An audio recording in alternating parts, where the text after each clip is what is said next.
وعن أبي هريرة رضي الله عنه أن النبي صلى الله عليه وسلم قال إذا قام أحدكم من الليل فليفتتح الصلاة بركعتين خفيفتين رواه مسلم. Maksudnya, dan dari Abi Hurairah radhiyallahu anhu bahawa Nabi sallallahu alaihi wasallam telah bersabda,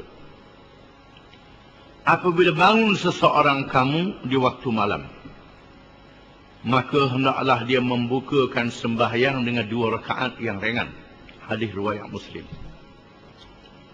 Hadis ini mengajar bagaimana cara kita nak bersembahyang di waktu malam, sebagaimana yang dilakukan oleh Nabi sallallahu alaihi wasallam. Caranya ialah sembahyang yang pertama yang kita sembahyang 2 rakaat yang pendek. Jangan start dengan panjang selalu.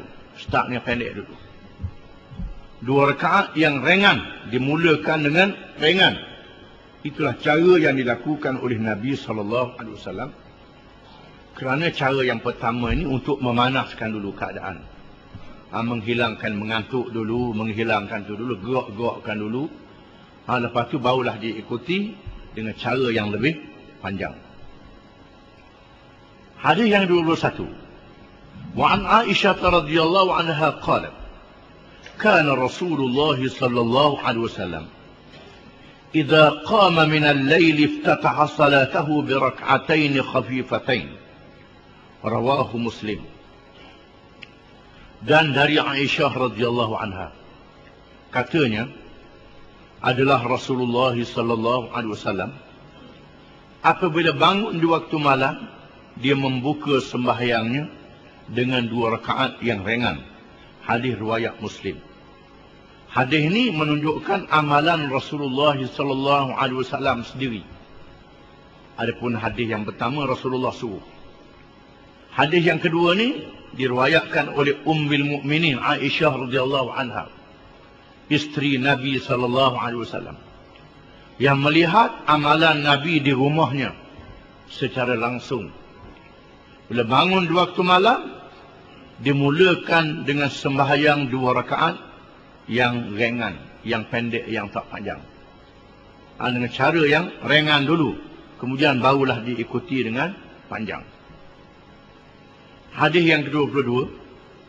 Wa anha radhiyallahu anha qalat, kana Rasulullah sallallahu alaihi wasallam idza fatathu as-salatu min waj'in aw ghairihi shalla min an-nahari 12 rak'atan. Rawahu Muslim. Maksudnya, dan darinya, dari Aisyah radhiyallahu anha, katanya adalah Rasulullah sallallahu alaihi wasallam apabila tertinggal sembahyang kerana sakit ataupun lainnya, dia bersembahyang di waktu siang hari sebanyak 12 rakaat. Hadis riwayat Muslim. Hadis ini menunjukkan bahawa Rasulullah SAW mengqadakan sembahyang malam yang menjadi amalannya. Bila dia sembahyang, bila dia sakit kerana demam, sakit kepala, pening kepala, terlalu letih umpamanya, sehingga menyebabkan malam tak bangun, maka waktu siangnya disembahyang dengan 12 rakaat. 12 rakaat untuk ganti daripada ketinggalan di waktu malam. Ini amalan Nabi sallallahu alaihi wasallam, menunjukkan bahawa diqadakan sembahyang sunat. Tak sebut qada, tapi untuk ganti kerana ketinggalan di waktu malam. Ganti ni qada lah. Orang Melayu kata ganti, orang Arab kata qada, walaupun tak sebut qada dalam niat, tapi maksudnya begitu. Untuk menggantikan sembahyang yang ditinggalkan. Hadis kan yang ke-23. Wa an Umar bin Al-Khattab radhiyallahu anhu qala, qala Rasulullah sallallahu alaihi wasallam, man nama an hizbihi aw an shay'in minhu faqra'ahu fima bayna salati al-fajr wa salati az-zuhri kutiba lahu ka'annama qara'ahu min al-lail. Rawahu Muslim. Dan dari Umar bin Al-Khattab radhiyallahu anhu, katanya sabda Rasulullah sallallahu alaihi wasallam, barang siapa yang tertidur sehingga meninggalkan amalan kebiasaannya ataupun dari sesuatu daripadanya, lalu dia membacanya di antara waktu fajar sehingga sewaktu sembahyang zuhur, dituliskan baginya seolah-olah dia baca di waktu malam. Hadis riwayat Muslim. Hadis ini menjelaskan lagi diganti pahala oleh Allah Ta'ala. Barang siapa yang menjadi wirid, yang menjadi amalan, yang menjadi hizib, amalan kebiasaan kepadanya di waktu malam, tiba-tiba tertinggal amalan itu kerana dia musafir, ataupun kerana dia uzur, kerana dia lupa, ataupun kerana sesuatu halangan yang menimpanya, kemudian dia mengulanginya di antara waktu fajar sehingga waktu zuhur, waktu siang hari maksudnya, nescaya diberi kepadanya pahala yang tertinggal di waktu malamnya.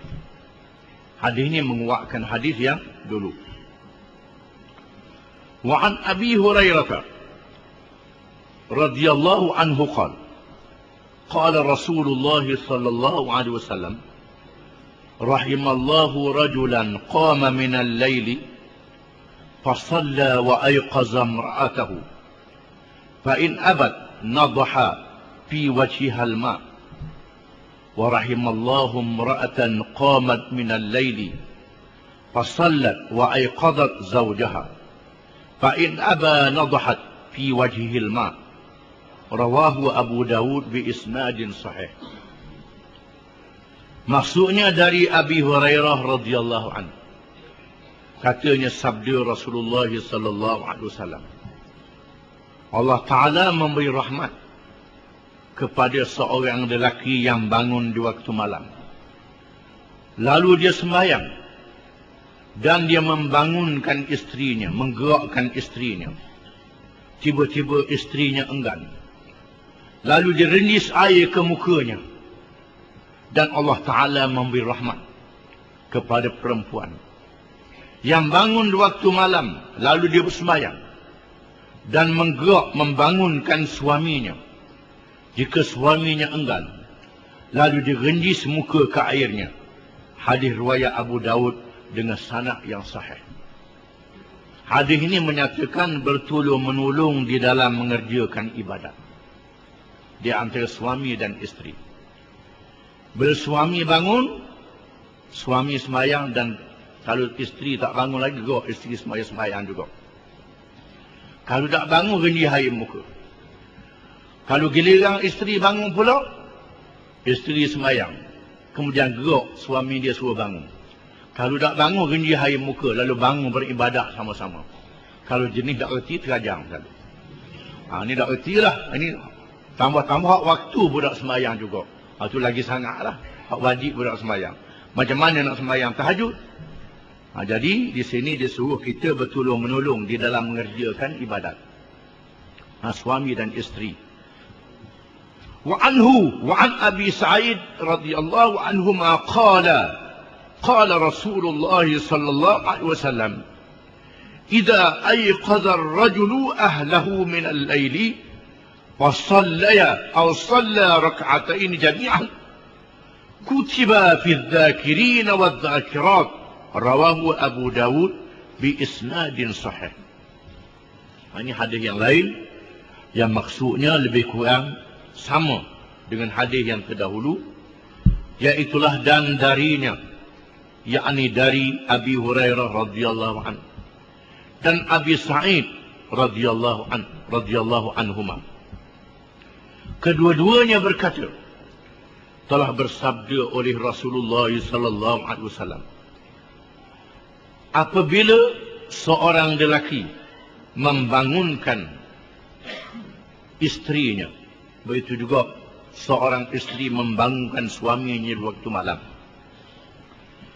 lalu kedua-duanya bersembahyang atau bersembahyang ia 2 rakaat bersama, nescaya ditulis kepada mereka, kepada keduanya, termasuk di kalangan az-zakirin wa az-zakirat yang disebut dalam Quran. Az-zakirin ialah orang-orang lelaki yang berzikir, yang ingatkan Allah. Az-zakirat dan orang-orang perempuan yang ingatkan Allah, iaitulah firman Allah Ta'ala, وَالذَّاكِرِينَ اللَّهَ كَثِيرًا وَالذَّاكِرَاتِ أَعَدَّ اللَّهُ لَهُمْ مَغْفِرَةً وَأَجْرًا عَظِيمًا. Dan orang-orang lelaki yang ingatkan Allah dan orang-orang perempuan yang ingatkan Allah, Allah Ta'ala menyediakan untuk mereka keampunan dan pahala yang sangat besar. Hadis yang ke-26. Wa an Aisyah radhiyallahu anha anna an-nabiy sallallahu alaihi wasallam qala idza na'asa ahadukum fi as-salati falyarqud hatta yadhhab anhu an-nawm fa in ahadakum idza shalla wa huwa na'isun la'allahu yadhhibu yastaghfiru fayasubba nafsah. Muttafaqun alaih. Maksudnya, dan dari Aisyah radhiyallahu anha, katanya bahawa Nabi sallallahu alaihi wasallam telah bersabda, apabila mengantuk oleh seseorang kamu ketika sembahyang, maka hendaklah dia tidur sehingga hilang daripadanya mengantuk. Maka seseorang kamu jika bersembahyang dalam keadaan mengantuk, boleh jadi dia pergi sembahyang tujuan untuk beristighfar, tiba-tiba dia memaki diri dia sendiri. Hadis riwayat Bukhari dan Muslim. Maknanya orang mengantuk ni dia boleh cakap bukan-bukan.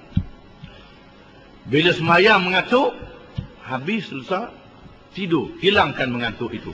Jangan tidur tak bangun. Maknanya tidur untuk hilangkan mengantuk, cergahkan badan. Kalau mengantuk terbang juga, boleh jadi tujuan beristighfar, tapi dia maki ke dia sendiri kerana cakap tak betul ketika sembahyang. Supaya dia sembahyang dalam keadaan ingatan dia molek, maka hilangkan mengantuk. Itu caranya. Wa an Abi Hurairah radhiyallahu anhu qala قال رسول الله صلى الله عليه وسلم إذا قام أحدكم من الليل فاستعجم القرآن على لسانه فلم يدر ما يقول فليضطجع. رواه مسلم. Maksudnya, dan dari Abi Hurairah radhiyallahu anhu, katanya sabda Rasulullah sallallahu alaihi wasallam, apabila bangun seseorang kamu di waktu malam, lalu dia membaca Quran tak tertuhala dengan lidahnya, yakni kerana mengantuk, maka dia tidak tahu apa yang dia kata, maka berjerenggeng, yakni tidur sekejap. Hadis riwayat Muslim. Hadis ini seperti hadis yang dulu juga. Ayat itulah kita cergahkan badan dulu. Sama ada cergahkan badan itu dengan kita tajdidkan air sembahyang, basuh muka balik, ataupun gerak-gerakkan tubuh, ataupun jerenggeng sekejap, supaya kita bersembahyang tahajud ataupun membaca Quran dalam keadaan cergas. Jangan dalam keadaan mengantuk menyebabkan kita baca jadi tak betul, bercakap bukan-bukan, dicampur dengan benda lain, macam orang mengigar. Maka hilangkan mengantuk dulu, barulah kita buat ibadat. Wallahu a'lam.